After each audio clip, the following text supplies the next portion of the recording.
বুদ্ধি আর কৌশল দিয়ে যদি ঘরের বিভিন্ন কাজ করে নেওয়া যায় তাহলে কর্মব্যস্ত জীবনে গৃহিণীদের যেমন সময় বাঁচবে, নিজের জন্য সময় বার করতে পারবে, সেরকম ঘরের কাজগুলো অনেক সহজ সরলে এবং অনেক তাড়াতাড়ি হয়ে যাবে। তাতে অনেক সময় যেমন বাঁচবে সেরকম আমাদের পয়সাও বাঁচবে। সেরকমই কিছু টিপস নিয়ে আজকে হাজির হয়ে গেছি। নমস্কার বন্ধুরা, আমার একটা টিপসের ভিডিওতে তোমাদের সবাইকে স্বাগত জানিয়ে শুরু করছি। আজকের টিপসগুলো নিশ্চয়ই ভালো লাগবে।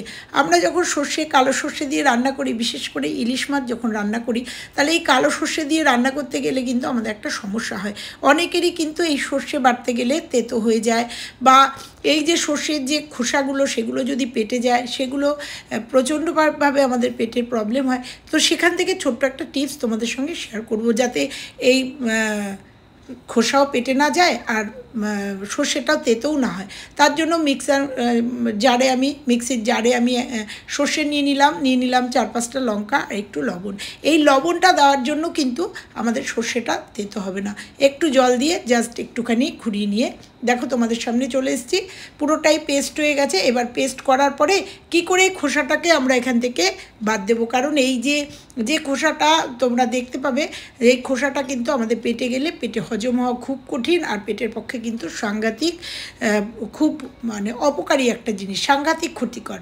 তো দেখো এর মধ্যে আমি একটু জল দিয়ে নিলাম। জল দিয়ে নেওয়ার এই খোসাটাকে আমি এই পেস্টটার থেকে বাদ দিয়ে দেবো। তো তার জন্য একটা বাটি নিয়ে নিয়েছি, আর নিয়ে নেবো একটা ছাঁকনি, আর এর মধ্যে আমি একটু জল মিশিয়ে নিয়েছি, তাতে আমার পেস্টটা তাড়াতাড়ি করে বেরিয়ে যাবে। কারণ আমরা যে কোনো রান্নায় এই পেস্টটা কিন্তু একটুখানি জল দিয়েই নিই। তো দেখো এইভাবে যদি ছেঁকে নিই আর ছাঁকতে গিয়ে তোমরা দেখো যে কতটা খোসা এর বেরোবে, আর এই খোসাটা যদি না ছেঁকে নিই তাহলে আমাদের পেটের মধ্যে এই খোসা কিন্তু যাবে আর কতটা ক্ষতি করবে। তো দেখো আমি আরেকটু জল দিয়ে সুন্দর করে করে নিলাম, পাতলা করে নিলাম, আর দেখো কতটা খোসা বেরিয়েছে তোমরা দেখতে পাচ্ছ। আমরা আলাদা করে নিলাম খোসার সঙ্গে আমার পেস্টটা। তো এই খোসাটা কিন্তু ক্ষতিকর। কেমন লাগলো ছোট্ট একটা টিপস? ভালো লাগলে, উপকারে হলে একটা লাইক করে দিও। চলে যাব দ্বিতীয় টিপসে। আমাদের এই ক্লথ ক্লিপগুলো কিন্তু আমরা সবারই বাড়িতে থাকে, আর তার সাথে কিন্তু এই কাঁটা চামচ। কি করব এই কাঁটা চামচ আর ক্লথ ক্লিপটা দিয়ে? দেখে নাও, আমাদের কিন্তু প্রত্যেকের বাড়িতেই চিমটা থাকে না, অনেকের বাড়িতেই চিমটা থাকে না বা নষ্ট হয়ে যায়। সেক্ষেত্রে বা কোথাও বেড়াতে গেলে চিমটার কাজ আমাদের খুব দরকার হয়, সেক্ষেত্রে আমরা কিন্তু টেম্পোরারি একটা চিমটে বানিয়ে নিতেই পারি। তো আমি এখানে গ্লু গান নিয়ে নিয়েছি। গ্লু গান থেকে একটুখানি গ্লু নিয়ে নেবো। তোমরা চাইলে এখানে ফেভিকুইক বা ফেভিকল ব্যবহার করতে পারো। তো গ্লু গান থেকে একটুখানি আটা নিয়ে নিয়েছি, আর দেখো কত একটা সুন্দর প্রয়োজনীয় জিনিস আমরা এই ঘরের এই জিনিসটা দিয়ে বানিয়ে নিতে পারি। তো লাগিয়ে দিলাম একটা কাঁটা চামচ এক পাশে, আর একটা কাঁটা চামচ আর এক পাশে লাগিয়ে দেবো। লাগিয়ে দেওয়ার পরে কিন্তু দেখবে আমাদের একটা রান্নাঘরের অতি প্রয়োজনীয় একটা জিনিস তৈরি হয়ে যায়। চিমটে বলতে পারো এটাকে। অনেক সময় অনেকে হোস্টেলে থাকে যেসব মেয়েরা বা ছেলেরা, তাদের ক্ষেত্রেও কিন্তু এটা যদি তারা টেম্পোরারি বানিয়ে নেয়, এটাও কিন্তু খুব সুন্দর একটা জিনিস তৈরি হয়ে যায়। তো দেখো আটকে নিলাম, আটকে গেল। এইবার দেখো এটা যে কোনো গরম জিনিস তুলতে আমাদের কিন্তু ভীষণভাবে সাহায্য করবে। শুধু গরম জিনিস না, আমরা যখন মিষ্টি খাই, মিষ্টিও কিন্তু হাত দিয়ে তুলতে খুব অসুবিধা হয়। রুটি ছেঁকতে এগুলো কিন্তু জুড়ি মেলা ভার। তো দেখো আমি এরকমই গরম একটা জিনিস জলের থেকে তুলে নিলাম, এরকমভাবে তুলে নিতে পারো, ডিম সেদ্ধ, আলু সেদ্ধ, এইভাবে কিন্তু গরম সুন্দরভাবে এটা কিন্তু চিমটের কাজ করবে। তো কেমন লাগলো আমরা যদি এরকম টেম্পোরারি চিমটে বানিয়ে নিই? অনেকটা কাজের লাগলো। কেমন লাগলো ছোট্ট একটা টিপস? ভালো লাগলে, একটা উপকার হলে একটা লাইক করে যেও। চলে যাবো পরের টিপসে। আমরা যাদের কাছে এই ধরনের হাইড্রোলিক বক্স খাট আছে, তাদের কিন্তু খাটের নিচে আমাদের এই মপটা যায় না। মুছতে গিয়ে আমাদের কিন্তু শুধু ফ্লোরটা মুছতে হয়। তখন দেখো ড্রেসিং টেবিলের নিচেও কিন্তু আমাদের এই মপটা যায় না, বা হাত দিয়ে মুছলেও কিন্তু নিচে যায় না। সেক্ষেত্রে আমাদের খাটের তলা কিন্তু পরিষ্কার করতেই হয়। তার জন্য ছোট্ট একটা টিপস তোমাদের সঙ্গে শেয়ার করব। আমরা যারা মেয়েরা এই ধরনের প্যাড ইউজ করি, সেই প্যাড কিন্তু আমাদের সবার বাড়িতেই থাকে। অনেক সময় অনেক প্যাডের ডেট চলে যায়। তো সেখান থেকে একটা প্যাড নিয়ে এই প্যাডটা দিয়ে কিন্তু দারুণ প্রয়োজনীয় একটা জিনিস আমি তৈরি করব। নিয়ে নেবো একটা হ্যাঙ্গার, আর এই হ্যাঙ্গারের মাথায় আমি এই প্যাডটাকে আটকে দেবো। আটকে দিলে কিন্তু শুধু দারুণ সুন্দর একটা অর্গানাইজার তৈরি হয়ে যাবে। তো দেখো এই ধরনের জিনিস আমাদের বাড়িতেই থাকে, আর সেগুলো কিন্তু আমাদের কাজের সময় যে কাজগুলো করতে খুব কঠিন হয়, যে কাজগুলো আমরা করতে পারি না, সেই কাজগুলো কিন্তু অনায়াসে একটু যুক্তি আর কৌশল খাটিয়ে কিন্তু অনায়াসে সেই কাজগুলো আমরা করে নিতে পারি। সেক্ষেত্রে আমাদের খাটটা সরাতেও হয় না এবং খাটের যে নিচের জায়গাটা সেগুলোও কিন্তু আমাদের পরিষ্কার হয়ে যায়। দেখো রেডি হয়ে গেছে, এবার চলে যাব আমি খাটের ওখানে, তো দেখাবো তোমাদের যে কিভাবে এটা দিয়ে আমি পরিষ্কার করে নেব। তো চলো দেখতে থাকো, নিশ্চয়ই ভালো লাগবে। তো দেখো খাটের এখানে চলে এসছে, আর এটাকে কিন্তু আস্তে করে দেখতে পাচ্ছ একদম কিন্তু স্পেস নেই আমার খাটের তলায়, আর সেক্ষেত্রে কিন্তু আমি এটা ব্যবহার করেছি। তো দেখো এটা হ্যাঙ্গারটা ঢুকিয়ে দিয়ে আস্তে করে আমি দেখো খাটের তলায় কতটা নোংরা তোমরা দেখতে পাচ্ছ, তোমরা দেখতে পাবে যে কত নোংরা বেরোবে, কারণ আমাদের যে চুল টুলগুলো কিন্তু এই হাওয়ায় খাটের তলায় ঢুকে যায়, তারপরে অনেক নোংরা ঢুকে যায় যেগুলো আমরা ঝাঁটাও মানে বারণও ঢোকে না আমাদের এই খাটের তলায়। সেক্ষেত্রে এরকমভাবে যদি আর এই বক্স কাট চতুর্দিকে যাওয়া যায়, মানে সব দিকটাই আমরা আমাদের কভার করা যায়, তো এই হ্যাঙ্গারের মধ্যে এরকম প্যাড লাগিয়ে যদি আমরা পরিষ্কার করে নিই, তো দেখো একটা আমার সিঁদুর পরার শোলটাও আমার এর নিচে চলে গেছিলো, আমি অনেক দিন ধরে খুঁজে পাচ্ছিলাম না। তো দেখো এইভাবে যদি পরিষ্কার করে নেওয়া যায় তাহলে অনায়াসে কিন্তু আমাদের খাটের তলাটা প্রত্যেক দিন মানে সপ্তাহে একদিন খাট না সরিয়ে আমরা কিন্তু খাটের তলাটা সুন্দর করে পরিষ্কার করে নিতেই পারি। তো দেখো আমি আস্তে আস্তে চতুর্দিক দিয়ে আমি এই খাটের তলাটাকে পরিষ্কার করে নেবো, আর এইভাবেই করে নেবো, আমার কোনো খাটনি নেই, কিচ্ছু নেই, আমি সুন্দরভাবে, তাতে কিন্তু আমার খাটের তলাটা প্যাডটার সাহায্যে মোছাও হয়ে যাচ্ছে এবং নোংরাগুলোও কিন্তু বেরিয়ে আসছে। যেহেতু প্যাডের মধ্যে তুলো আছে সেহেতু আমার কিন্তু এই নিচটা কিন্তু মোছার কাজও হয়ে যাচ্ছে। তো এইভাবে বার করে নিয়ে তারপরে কিন্তু আমি একটুখানি জল ছিটিয়ে নিয়ে মুছে নিলেও কিন্তু মোছা হয়ে যাবে। তো দেখো ছোট্ট একটা টিপস, এইরকম যদি আমরা একটু ট্রিক খাটিয়ে আমাদের ঘরের কাজ করে নিই তাহলে অনেক কঠিন কাজ কিন্তু অনেক অনায়াসে হয়ে যায় এবং কাউকে প্রয়োজন হয় না, কারণ যখনই আমি খাটটা সরাতে যাব তখনই কিন্তু আমার একজনের হেল্প লাগবে। তো এইভাবে যদি বাড়ির গৃহিণীরা নিজেদের কাজ করে নেয় তাহলে আমাদের ঘরদোরও যেমন পরিষ্কার থাকে, দেখতে পাচ্ছ কত নোংরা চুল টুল সব বেরোচ্ছে, ড্রেসিং টেবিলের তলায় কিন্তু এটা ঢুকলো না। এটার ক্ষেত্রে তোমাদের আর একটা টিপস আমি শেয়ার করব। তো দেখো কত নোংরা বেরোচ্ছে তোমরা দেখতে পাচ্ছ, ভিডিওটা বড় হয়ে যাচ্ছে জন্য তোমাদের একটা সাইডই কিন্তু আমি দেখিয়ে দিলাম।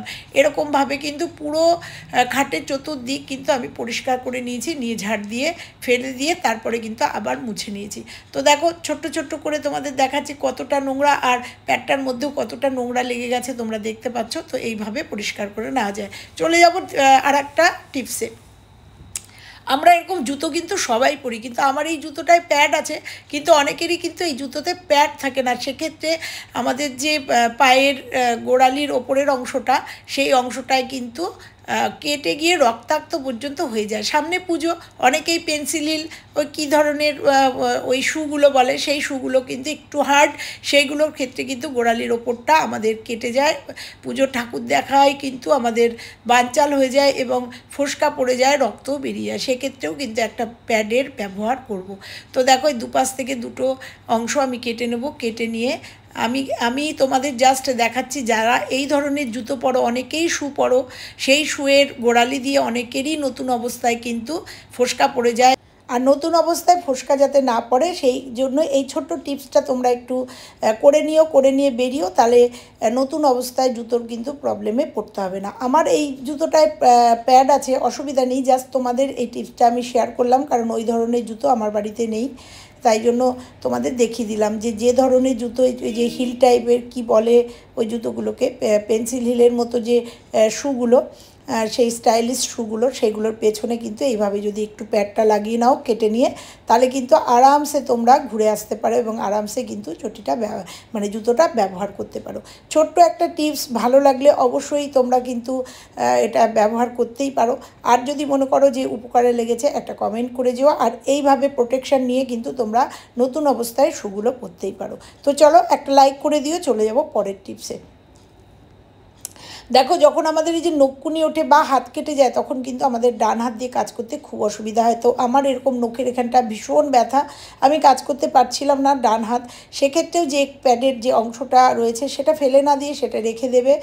যখন তোমাদের হাতের এরকম প্রবলেম হবে, অনেক সময় আমাদের পুড়ে যায়, হাত কেটে যায়, নখকুনি ওঠে, সেক্ষেত্রে আমরা কিন্তু কাজ করতে পারি না।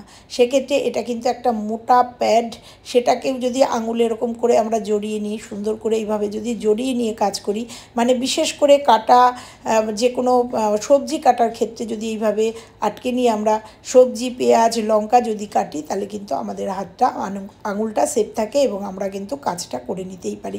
তারপরে এটা খুলে ফেলে দিলে আমাদের আঙুলটাও বাঁচবে, ঝাল লঙ্কা পেঁয়াজ সবজি কাটতে কোনো অসুবিধা হবে না বা আঙুলে কিন্তু কোনো আঘাত লাগবে না, আঙুলটা কিন্তু একদম প্রোটেক্ট থাকবে।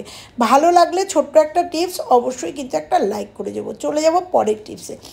আমরা ছোটদের হোক বড়দের হোক এখন অনেক স্টাইলিশ গেঞ্জি বেরিয়েছে, সেই গেঞ্জিগুলোর কিন্তু অনেক সময় যে রাবার ব্যান্ড বলেই তো, রাবার পেস্ট যে পেস্টিং যে বলে, অনেকের এই বুকের উপরে যে ডিজাইনগুলো থাকে এই ডিজাইনগুলো অনেক সময় ইস্ত্রি করতে গেলে মানে আয়রন করতে গেলে এগুলো অনেক সময় ভেঙে যায়, অনেক সময় গলে যায়, রং চটে যায়। ছোট্ট একটা টিপস তোমাদের সঙ্গে শেয়ার করব। এরকমই একটা গেঞ্জি নিয়ে নিয়েছি। তোমরা যত শৌখিন হোক রাবার পেস্টের যে গেঞ্জিগুলো সেগুলোও হবে। এখন অনেক ধরনের গেঞ্জি হয়েছে যে বুকের উপরে সুন্দর সুন্দর কাজ করা, ফেব্রিকের কাজ করা, সে যে ধরনের গেঞ্জি হোক না কেন সেক্ষেত্রে একটা পাতলা সুতির কাপড় নিয়ে নেবে। আমি এখানে পাতলা একটা সুতির ওড়না নিয়ে নিয়েছি, একদম পাতলা, অবশ্যই সুতির হতে হবে। যদি না থাকে তাহলে তোমরা পেপার নিয়ে নিতে পারো, কিন্তু সুতির ওড়নাতে কিন্তু খুব ভালো হবে। এরপরে আমি আয়রনটাকে গরম করে নিয়েছি, নিয়ে এর ওপর দিয়ে যদি আমরা এইটা আয়রন করা যায় তাহলে কিন্তু আমার গেঞ্জিটার যেমন রং নষ্ট হবে না, সেরকম গেঞ্জির যে রাবার পেস্ট বা দেখলে তোমরা আমার এই গেঞ্জিটার উপরে সুন্দর সুন্দর কাজ করা আছে সেই কাজগুলোও কিন্তু নষ্ট হবে না, অনায়াসে আমার গেঞ্জিটা সুরক্ষিত থাকবে যেমন তেমন কিন্তু রঙও অটুট থাকবে। আর এইভাবে যদি আমরা আয়রন করে নিচ্ছি ছোটোদের হোক বড়দের হোক গেঞ্জিটা কিন্তু একদম ছেঁড়া পর্যন্ত একদম নতুনের মতো থাকবে এবং কালারফুল থাকবে। আর বুকের যে কাজগুলো সেগুলো কিন্তু একদম নষ্ট হবে না। তো দেখতে পাচ্ছ এটা খুব শৌখিন একটা গেঞ্জি আর বুকের উপরে কতটা কাজ। এইভাবে যদি আমরা আয়রন করে নিই তাহলে আমাদের এগুলো কিন্তু একদম সুরক্ষিত থাকবে। ছোট্ট একটা টিপস কেমন লাগলো অবশ্যই জানিও, আর ভালো লাগলে লাইক কমেন্ট শেয়ার করো। আবার ফিরছি নতুন কোনো টিপসের ভিডিওর সঙ্গে, ততক্ষণের জন্য টাটা।